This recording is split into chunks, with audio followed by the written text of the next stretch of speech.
ശ്രദ്ധിച്ചിട്ടുണ്ട് അച്ചുവിന് പൊതുവെ കിട്ടുന്ന പേരുകളൊക്കെ ഭയങ്കര ക്യൂട്ട് നെയിംസ് ആയിരിക്കും. ഇപ്പൊ കണ്ണൻ, കുഞ്ഞനിയൻ, അതെ, അച്ചു. അതെ, അങ്ങനെ അതല്ലേ അറിയുള്ളൂ. സാധാരണ മരങ്ങോടൻ, മറ്റേ അതുണ്ട്. അങ്ങനെയുള്ള മറ്റേ പാപ്പിക്കുഞ്ഞ് അങ്ങനെയൊക്കെ. വാനമ്പാടിയിൽ ഞാൻ ഒരു വേഷം ചെയ്തിട്ടുണ്ടായിരുന്നു. വാനമ്പാടിയില് വാനമ്പാടിയിലാണ് മരങ്ങോടൻ. ഇതിലെന്തായിരുന്നു, ഇതിലെന്തോ ഇങ്ങനെ കളിയൊക്കെ കളിക്കായിരുന്നല്ലോ. വേറെന്തോ എന്തോ ഒരു പേര് വിളിക്കായിരുന്നു.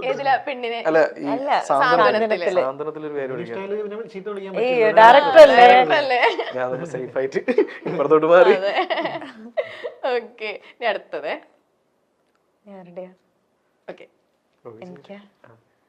ഇത് ഇവര് അതെ, നമ്മള് വീട്ടിലോട്ട് ഷിഫ്റ്റ് ആയിന്ന് പറയാൻ പറ്റില്ല, ഇവരും കൂടെ വന്നിട്ടാണ് എല്ലാം സെറ്റ് ചെയ്തതും ഒക്കെ.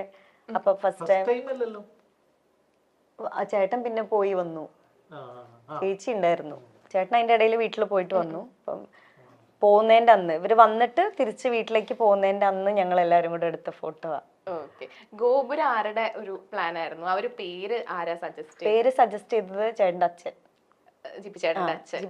ഓക്കെ, അതിലെ ഓരോ പ്ലാൻസും ആരായിരുന്നു കൂടുതൽ മാസ്റ്റർ ബ്രെയിൻ?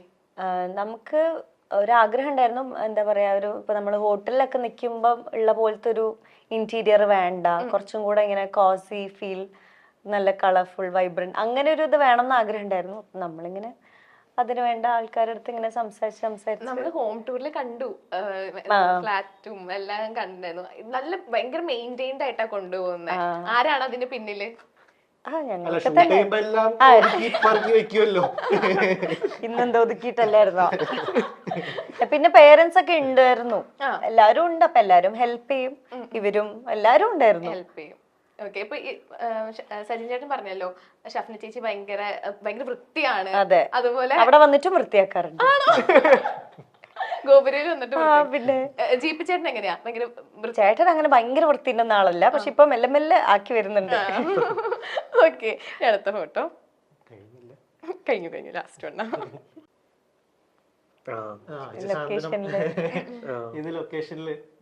ഇത് സ്ഥിരാണ്. ചിപ്പി ചേച്ചി റെഡി ആയി കഴിഞ്ഞ് നമ്മുടെ റൂമിൽ വന്നിരിക്കും. ഇതുപോലെയാണ് സ്ഥിരം ഇങ്ങനെ അവിടെയാണ് ഹാപ്പനിങ്. എല്ലാരും കൂടി ഇരുന്ന് വർത്താനം പറയലും.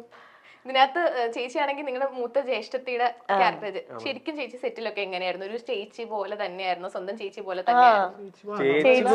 ചേച്ചിയല്ല, അതെ, നമ്മുടെ അതേപോലെ ഗിരിജാമ്മയും ഞങ്ങളുടെ അതേ വൈബ്.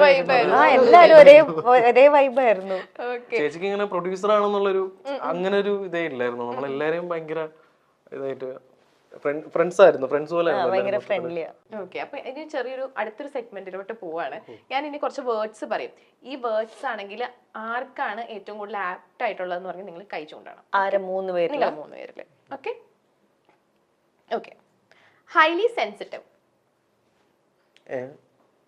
അല്ല, ഞാൻ ഗോപി ചേച്ചിയാണ് ഭയങ്കര സെൻസിറ്റീവ്. നമ്മളെ സെൻസിറ്റീവ് ആണ്, പക്ഷെ ഹൈലി എനിക്ക് തോന്നുന്നു അല്ലേ? ഗോപി ചേച്ചി ഏറ്റവും കൂടുതൽ സെൻസിറ്റീവ് ആയി നിങ്ങൾ കണ്ടിട്ടുള്ള ഒരു ഇൻസിഡന്റ് എപ്പോഴാണ്? ഭയങ്കര ഇൻസിഡന്റ്, അതായത് നിസ്സാര കാര്യം, ചെറിയ നിസ്സാര കാര്യത്തിന് കഴിഞ്ഞാല് ഇതാണ്. അതായത് ഇപ്പം എന്തെങ്കിലും ഒരു കാര്യം, ഇപ്പൊ നമ്മൾ എന്തെങ്കിലും സംസാരിച്ചോണ്ടിരുന്നാൽ തന്നെ നമ്മൾ എന്തെങ്കിലും എന്താ നിങ്ങൾ സംസാരിച്ചെന്ന് പറയും. ചിലപ്പോൾ അത് പറയാൻ വേണ്ടിട്ട് നമ്മൾ പറയണോ എന്ന് ചോദിച്ചാൽ തന്നെ ഓക്കെ ഇനി പറയണ്ട, ബൈ ഞാൻ പോകുന്നെന്ന് പറഞ്ഞിട്ട് അപ്പുറത്ത് പോകും. അങ്ങനെയാണ്, അത്രയും സെൻസിറ്റീവ് ആണ്. മൂഡ് ഔട്ട് വരും. കാര്യം വെച്ചാൽ അത് സെൻസിറ്റീവ് എന്ന് പറഞ്ഞാൽ അത്രയും ജെനുവിൻ ആയതുകൊണ്ടാണല്ലോ. സങ്കടം എന്താ ചേച്ചി ഏറ്റവും കൂടുതൽ ചേച്ചി സെൻസിറ്റീവ് ആയിട്ടുള്ള അല്ലെങ്കിൽ ഏറ്റവും കൂടുതൽ സങ്കടം വരുന്നത് എന്ത് കാര്യത്തില്? ഏറ്റവും കൂടുതൽ അങ്ങനെ സങ്കടം വരുന്ന കാര്യത്തില് ഇപ്പൊ എനിക്ക് പറയുമ്പോ എനിക്ക് അങ്ങനെ ലൈക്ക് എവിടെ എങ്ങനെയാ ഉദ്ദേശിക്കുന്നത് എനിക്ക് മനസ്സിലായില്ല. ചേച്ചിക്ക് ഏത് കാര്യമാണ് ചേച്ചി? ഞാൻ എന്റെ ഫാമിലി, ഫ്രണ്ട്സ്, അങ്ങനത്തെ കാര്യങ്ങളിലൊക്കെ ഞാൻ ഭയങ്കര സെൻസിറ്റീവാ. ഫാമിലിയുടെ കൂടെ ഇപ്പം ടൈം കിട്ടാതിരിക്കുക, അല്ലെങ്കിൽ എനിക്ക് എന്റെ വീട്ടില് അങ്ങനത്തെ കാര്യങ്ങളൊക്കെ ഞാൻ ഭയങ്കര പെട്ടെന്ന് ഞാൻ ഇമോഷണൽ ആവും. അല്ലെങ്കിൽ എന്റെ അനിയത്തി, അല്ലെങ്കിൽ ഞാൻ വെജാന്ന് പോലെ നീ മറന്നു അല്ലേ? പിന്നെ ഫ്രണ്ട്സ്, അങ്ങനത്തെ റിലേഷൻഷിപ്സിന്റെ കാര്യത്തില് ചേച്ചി ഭയങ്കര പഠിപ്പിച്ചാണ്ട് ഏറ്റവും കൂടുതൽ കഷ്ടപ്പെട്ടത് സിസ്റ്റർ. അത് അവളെ എന്നെക്കാളും മാർക്ക് വാങ്ങിയിട്ടുണ്ട് വെറുതെ. ഓക്കെ, അടുത്തത് ഹൈലി ഇമോഷണൽ. ഈശ്വരാ. അതിപ്പോ എല്ലാം നമ്മള് എല്ലാരും എല്ലാരും emotional ആണ്. ഇമോഷണൽ ആണ്, ഏകദേശം സിമിലർ ആയിരുന്നു. മനുഷ്യരല്ലേ പിള്ളേർ. Okay. Huge humour sense. Humour sense സഞ്ചേട്ടനായിരിക്കും കൂടുതൽ. എനിക്കോ? ഞാൻ തമാശ പക്ഷെ അത് എല്ലാവർക്കും അറിയില്ലാന്ന് മാത്രം. അറിയില്ലാന്ന് മാത്രം. ഭയങ്കര തമാശയാ, പക്ഷെ പുറത്തു പറയാൻ പറ്റില്ല. അതെന്താന്ന് ചോദിക്കരുത്. എന്താന്ന് ചോദിക്കരുത്. ഭയങ്കര പുറത്ത് പറയാൻ പറ്റാത്ത കാര്യങ്ങളാ. തമാശക്കാരനാ. ചേച്ചി എങ്ങനെയാ? ചേച്ചിക്ക് അത് തന്നെ പറയാനുള്ളത്. അതെന്നെ പറയാനുള്ളൂ എന്നൊക്കെ. അതെ, പക്ഷെ ഞാൻ എല്ലാവരുടെ അടുത്ത് നമ്മ ഇല്ല, കംഫർട്ട് ഗ്രൂപ്പിൽ ഏറ്റവും തമാശ ചേട്ടൻ തന്നെ. ആണല്ലേ? അതും ഇത് എല്ലാരും ഒരേപോലെ തോന്നുന്നു അല്ലെ? എല്ലാരും കംഫർട്ട് സോണിൽ. ഞാൻ ഒന്നൊരു കാര്യം ചോദിക്കട്ടെ. Gopika is to GP, Sajin is to Shafna, Achu is to dash. Dash ആ ഡാഷ് പുല്ലേ. ഏതെങ്കിലും ഒരു ഡാഷ് വരുമായിരിക്കും അല്ലേടാ, വരുമായിരിക്കും. ഏതെങ്കിലും ഒരു ഡാഷ് എന്നൊക്കെ.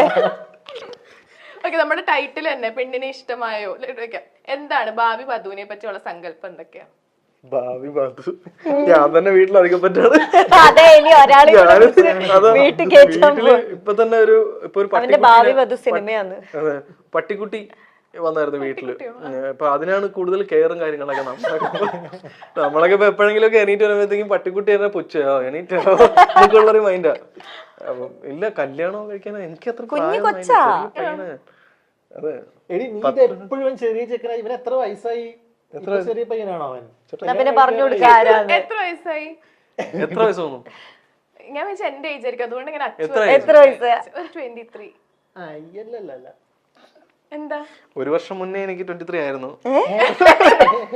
അല്ല, എനിക്ക് 28 വയസ്സുണ്ട്. 28ഓ? 28 വയസ്സുണ്ട്. സോറി, അച്ഛ ചേട്ടാന്ന് വിളിക്കണം. അല്ലെങ്കിൽ നിങ്ങൾ രണ്ടാളെയും ചേച്ചി ചേട്ടാന്ന് വിളിച്ചിട്ട് അച്ഛനും മാത്രം.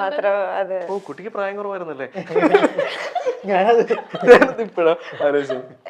അപ്പൊ ഈ 28 വയസ്സിൽ ഒരു പടം, ഷോർട്ട് ഫിലിം ഒക്കെ ഡയറക്ട് ചെയ്തു. അപ്പം അല്ലേ ഭയങ്കര സന്തോഷം തോന്നണില്ലേ? സന്തോഷമുണ്ട്, ഭയങ്കര സന്തോഷം. സന്തോഷമല്ല, അത് ഈ പറയുന്ന പോലെ നമ്മള് ഈ ഇന്റർവ്യൂ ഇല്ലേ, നമ്മളിങ്ങനെ ഇരുന്ന് സംസാരിക്കുന്ന ഇന്റർവ്യൂ, ഇതുപോലും ഞാൻ റിഹേഴ്സൽ ചെയ്യാറുണ്ടായിരുന്നു കുറേ നാൾ മുന്നേ. കാര്യം ഷോർട്ട് ഫിലിം ചെയ്ത് ഷോർട്ട് ഫിലിം ഇറങ്ങിയതിന് ശേഷം നമുക്ക് ഈ പറയുന്നത് ഇന്റർവ്യൂസ് കിട്ടും. അപ്പൊ ഞാൻ അങ്ങനെ ഇപ്പം അങ്ങനെയല്ല, നമ്മൾ അങ്ങോട്ടും എടുക്കും അങ്ങോട്ടും ഇങ്ങോട്ടും വെറുതെ സംസാരിക്കും. നമ്മുടെ ആദ്യത്തെ പടം ഇറങ്ങി, എന്തായിരിക്കും നമ്മുടെ ഇന്റർവ്യൂ എന്നൊക്കെ പറഞ്ഞിട്ട് ഇവര് പച്ചമാങ്ങ എന്ന പടത്തില് അങ്ങനെയൊക്കെ ഞങ്ങൾ സംസാരിക്കാറുണ്ടായിരുന്നു. അപ്പൊ അത് എന്ന് വെച്ചാൽ സന്തോഷമല്ല, നമ്മൾ കുറച്ചുകൂടെ ഭയങ്കര കോൺഫിഡന്റ് ആയിക്കൊണ്ടിരിക്കുക. ഓക്കെ, നമ്മൾ പറ്റും അല്ലെങ്കിൽ ചെയ്യാൻ പറ്റും എന്നൊക്കെ ഉള്ളൊരു കോൺഫിഡന്റ് ഉണ്ടായിക്കൊണ്ടിരിക്കുക. അതാണ് മെയിൻ. ബാലതാരമായിട്ടാണ് ഗോപിക അനിൽ അഭിനയ ലോകത്തേക്ക് എത്തിയത്. മോഹൻലാലിന്റെയും ദിലീപിന്റെയും മക്കളായി ഗോപികയും സഹോദരിയും സജീവമായൊരു കാലമുണ്ടായിരുന്നു. വളർന്നപ്പോൾ സീരിയലുകളിലേക്ക് ചുവട് മാറ്റി. കബനി പോലുള്ള സീരിയലുകളിൽ അഭിനയിച്ചുവെങ്കിലും താരമാക്കിയത് സാന്ത്വനം തന്നെയാണ്. ഏഷ്യാനെറ്റിൽ സംപ്രേഷണം ചെയ്തിരുന്ന സാന്ത്വനം സീരിയലിലെ അഞ്ജലി എന്ന കഥാപാത്രത്തിലൂടെയാണ് ഗോപിക പ്രേക്ഷക മനസ്സിൽ ഇടം നേടിയത്. സീരിയലും കഥാപാത്രവും വൻ ഹിറ്റായി മാറി. സീരിയൽ അവസാനിച്ചതും ഗോപികയുടെ കല്യാണം കഴിഞ്ഞതും 2 ദിവസത്തിന്റെ വ്യത്യാസത്തിൽ മാത്രമാണ്. എന്നാൽ ഗോവിന്ദ് പത്മസുരയുമായുള്ള വിവാഹത്തിന് ശേഷം ഗോപിക അനിൽ പൂർണ്ണമായും മാറി. വിവാഹശേഷം കരിയർ മുന്നോട്ട് കൊണ്ടുപോകും, അത് ഗോപികയുടെ പ്രൊഫഷനാണെന്ന് GPയും പറഞ്ഞിരുന്നു. ഒരേ ഇൻഡസ്ട്രിയിലെ ആളുകളായത് കാരണം അക്കാര്യത്തിൽ അണ്ടർസ്റ്റാൻഡിംഗ് ഉണ്ടായിരുന്നു. പക്ഷെ ഇപ്പോൾ അതല്ല വിഷയം. വിവാഹത്തിന് ശേഷം ഗോപിക സീരിയൽ ലോകത്തോട് തന്നെ വിട പറഞ്ഞു. സാന്ത്വനത്തിന് ശേഷം മറ്റ് സീരിയലുകൾ ഒന്നും തന്നെ നടി ഏറ്റെടുത്തില്ല. വിവാഹത്തിന് ശേഷം അച്ചു സുഗന്ധ് സംവിധാനം ചെയ്ത പെണ്ണിനെ ഇഷ്ടമായി എന്ന ഹസ്രചിത്രം പുറത്തു വന്നിരുന്നു. ഇപ്പോൾ ഗോപിക പ്രാധാന്യവും പ്രയോറിറ്റിയും നൽകുന്നത് സിനിമയ്ക്ക് തന്നെയാണ്. ബിഗ് സ്ക്രീനിൽ കൂടുതൽ ശ്രദ്ധിക്കാനാണ് ഗോപികയുടെ തീരുമാനം. അതിന്റെ തുടക്കമാണ് സുമതി വളവ് എന്ന ചിത്രം. സിനിമയുടെ പ്രൊമോഷൻ എല്ലാം ഇപ്പോൾ ഗോപികയുടെ സോഷ്യൽ മീഡിയയിലൂടെ നമുക്ക് കാണാനും കഴിയും.